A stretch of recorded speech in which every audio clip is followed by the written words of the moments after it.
Olá pessoal, nós estamos aqui no nosso segundo encontro, né? Nessas nossas aulas que estão ligadas ao Psicanálise Tripé, né? Escola de Psicanálise e também ao coletivo Catarse.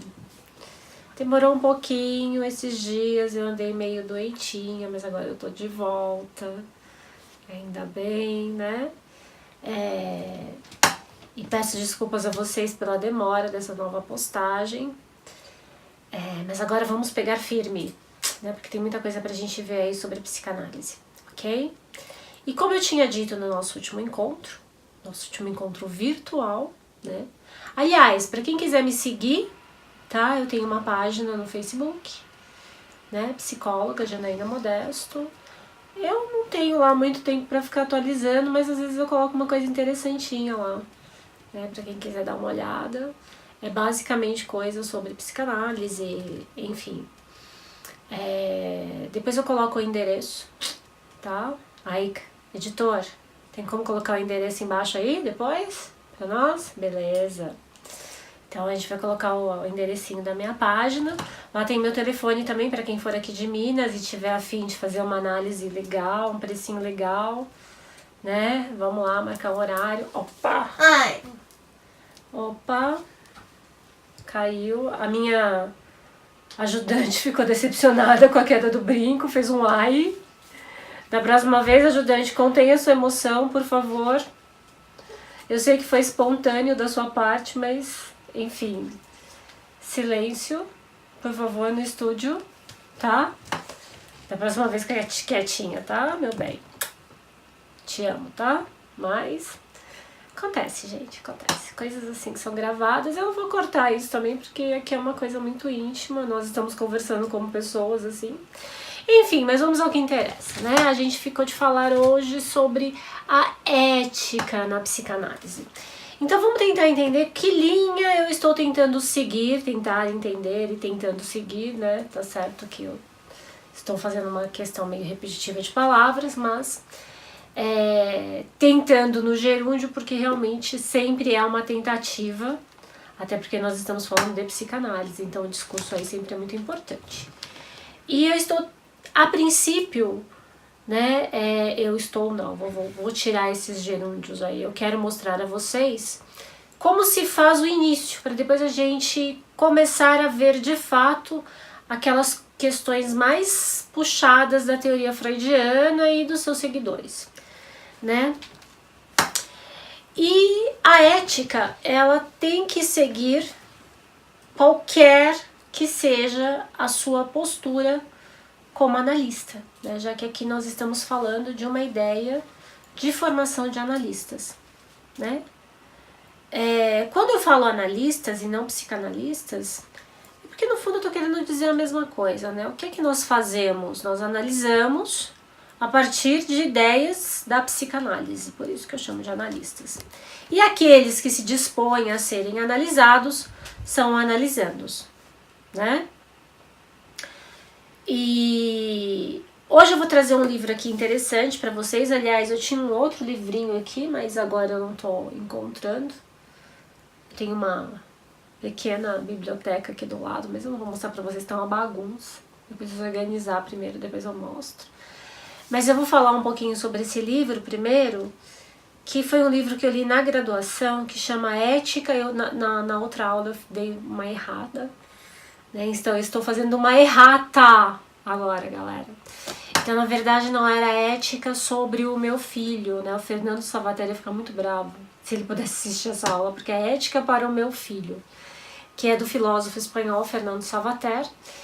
E é muito interessante falar sobre ética naquele livro, ler sobre ética naquele livro, porque o Fernando Savater, ele escreve o livro como se ele estivesse dedicando ao filho, né? Como ensinar ética ao seu filho? Porque ética vem de casa, né? Você não vai ser um profissional ético se você não é uma pessoa ética. E quando a gente leva essa questão para a psicologia, a psicanálise, ela ainda é mais complexa, porque você está lidando com coisas muito suscetíveis, né? Que é a dor do outro, né?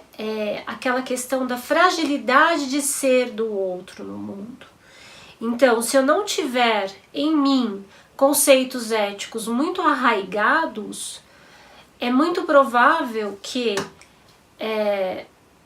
eu não saiba, né, de alguma forma, como lidar com essa dor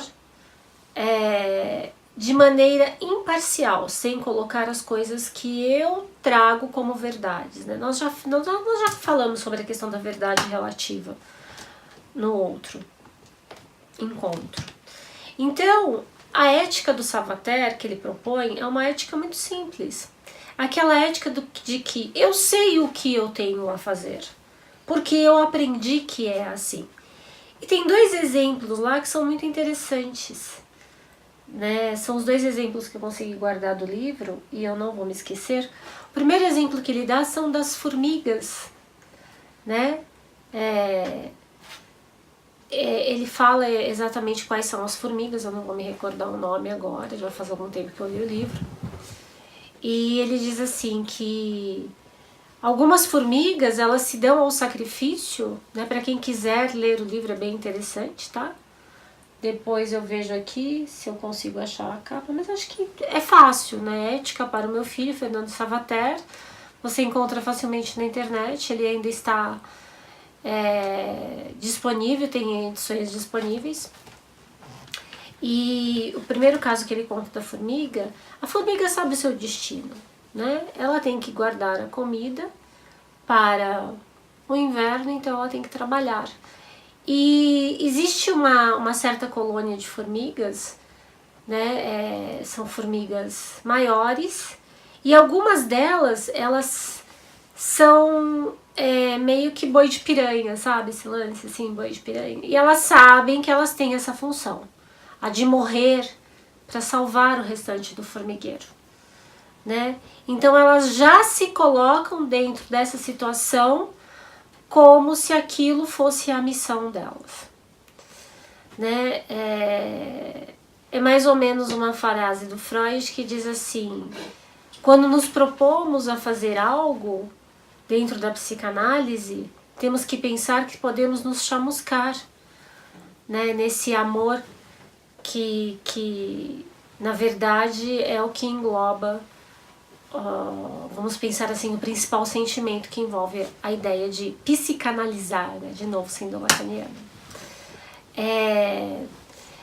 E como isso é interessante, porque o segundo exemplo vem justamente aí de uma questão épica, né? Alguém deve ter assistido um filme que não é lá muito bom, né? Eu não vou aí questionar o gosto, mas eu particularmente não gostei. Eu fui assistir no cinema, já é um filme mais antigo, que chama Troia. E é bem estranho porque eles dizem que é um filme hollywoodiano, e o filme se diz baseado na Ilíada de Homero. Pra quem já leu a Ilíada, realmente vai perceber que não, né? O filme não é baseado na Ilíada, o filme é extremamente romantizado e vai contar a história. Brinco, de novo. Não grita não, hein, assessora? Que eu acho que eu vou ficar sem brinco aqui porque tá ficando complicado. Eu acho que é melhor ficar sem brinco, né? Eu vou ficar sem brinco, gente. Vocês não reparam não, né? Tudo é moda agora. Então, vou ficar só com... Então... E o exemplo que ele vai dar, o livro que eu tô aqui não é do Fernando Salvaterra, é um livro bem mais importante para nós, psicanalistas, né? Não que o do Salvaterra não seja importante, quem quiser ler, né, é uma grande leitura, vai deixar coisas aí para serem refletidas durante um bom tempo, né? E ele vai dar o exemplo justamente do Heitor, né, que ele chama de Hector no livro. E todo mundo sabe mais ou menos o que motiva a Guerra de Troia, né? Paris e Hector vão para Esparta propor relações comerciais com o Menelau. E Paris e a Helena, que era a mulher do Menelau, se apaixonam. E a Helena acaba... Não é que é um sequestro, na verdade, né? Eles acabam combinando de fugir juntos para Troia. E a Helena só é descoberta dentro do navio pelos troianos quando já estão em Troia.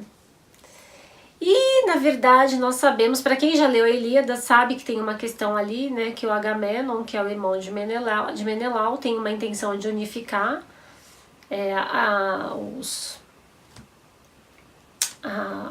os gregos. E dentro dessa ideia de unificação também a ideia de trazer Troia para o lado da Grécia, né? E Troia era uma ilha, né, cuja principal cidade ficava cercada por uma grande muralha.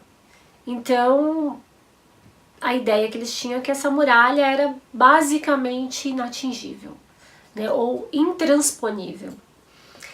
E, né, o grande campeão dos gregos era o Aquiles. Aquiles era considerado um semideus, né? Semideus na mitologia é aquele que advém de um relacionamento entre um humano e alguma divindade. No caso, era a deusa Tétis, né? E essa deusa Tétis, quando nasce Aquiles, ela mergulha, ela tem um romance com o rei, que é o pai de Aquiles. Eu também não vou lembrar o nome do rei agora, a memória não tá muito forte.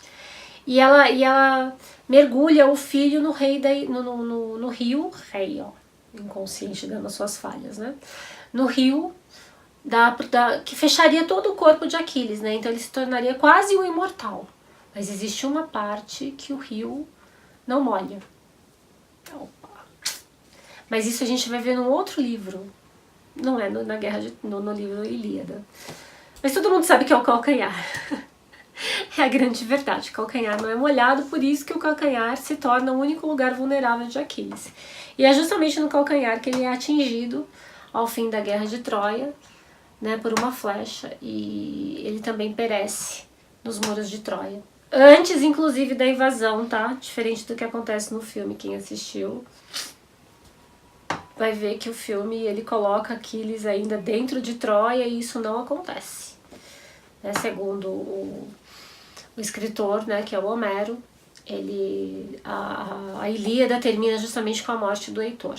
Mas o mais importante disso é que o Heitor ele era um príncipe, né? Ele era o príncipe herdeiro de Troia, filho de Príamo.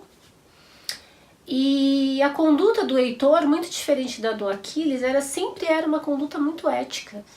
E diferente do Paris também, né? Ele era bom marido, bom filho, era muito respeitado, ele era o general da guarda do exército, né, troiano, e o sucessor. E quando acontece dele descobrir que o irmão traz Helena para Troia, a princípio realmente ele fica bem, né, ele se sente, mas depois ele a recebe, né, quer dizer, era também uma decisão de um outro príncipe, que era o Paris. Ele a recebe e aceita como irmã, e por 10 anos, né, Troia sofre um cerco dos gregos com a intenção de trazerem Helena de volta, entre aspas. Né? A gente vai entender no livro que a questão é muito maior do que essa. Mas o que importa é que no momento em que Aquiles vai até os portões de Troia, chamando o Heitor, porque Heitor havia matado, né, o primo do Aquiles numa batalha, né, na verdade, primo, alguns diziam que era amante, enfim, naquela época era muito comum haver as relações homoafetivas dentro dos exércitos gregos, ou qualquer outro tipo de exército, né, era até de alguma forma incentivada. E quando acontece isso, né, e o Aquiles está fora da guerra e ele volta para a guerra justamente com a morte desse primo dele muito jovem, né, esse primo dele vai para a batalha vestido com a armadura de Aquiles e o Heitor confunde justamente esse jovem com o Aquiles e acredita que é a grande chance dele, né, de eliminar o grande campeão dos gregos.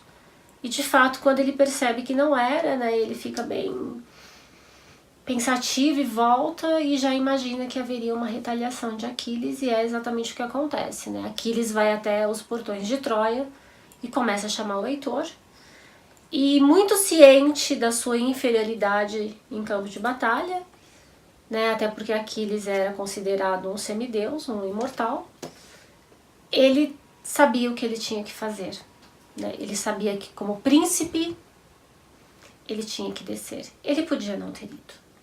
Mas a ética pessoal de Heitor faz com que ele desça em frente a Aquiles, em frente aos portões e aos muros de Troia, diante de toda a sua família, né? Seu pai, sua mãe, sua esposa, e acontece o esperado, né? Aquiles vence,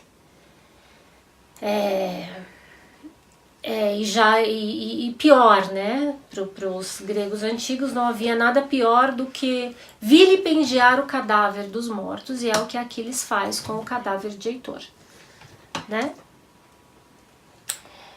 E esse exemplo para mim fica muito claro de que Heitor, né, trabalha dentro de um sistema ético que para ele foi construído no decorrer da história dele, a partir da constituição familiar, né? Não tinha como ele agir de uma forma diferente. Os princípios dele eram aqueles, né? Ele sabia o que ele tinha a fazer. Trazendo isso para a nossa questão psicanalítica, o que é que nós temos que fazer a partir do momento em que um paciente, aquele que tem paciência, entra no nosso consultório, né? Então eu queria ler aqui a sobrecapa, seria a sobrecapa ou a contracapa? Contracapa. De um livro que é muito importante, né, de uma das grandes psicanalistas brasileiras, lacaniana, Maria Rita Kell. Espero que vocês consigam ver. Vou aproximar mais, né? Sobre ética e psicanálise. É um livro muito legal, muito gostoso. Eu até comprei ele na estante virtual, que agora é da Livraria Cultura. Aliás, para quem quiser comprar livros mais baratos, lá é uma boa ideia, porque você consegue comprar livros novos por bons preços, né? E a gente sabe que livros de psicanálise não estão baratos, né? E ela diz assim, na contracapa, né? Na capa final, que eu acho que pode nos pautar diante do nosso paciente. Ao contrário do que pretende a moral cristã, que há 2000 anos norteia nossa ação, agora a gente já tem 2019, praticamente 2020 anos, a gente está em 2018. Para a psicanálise existe uma incompatibilidade entre a culpa e a ética. O que ela está dizendo aqui, né? Não é uma crítica ao cristianismo, mas todos nós sabemos que a instituição, quando a gente lê o Mal-Estar na Civilização, a gente vai perceber que o Freud trabalha muito essa questão da culpa, né, em relação ao que a igreja representa, né, a instituição igreja, né, o quanto ela traz de culpa, né, não a espiritualidade, mas a questão da igreja, né?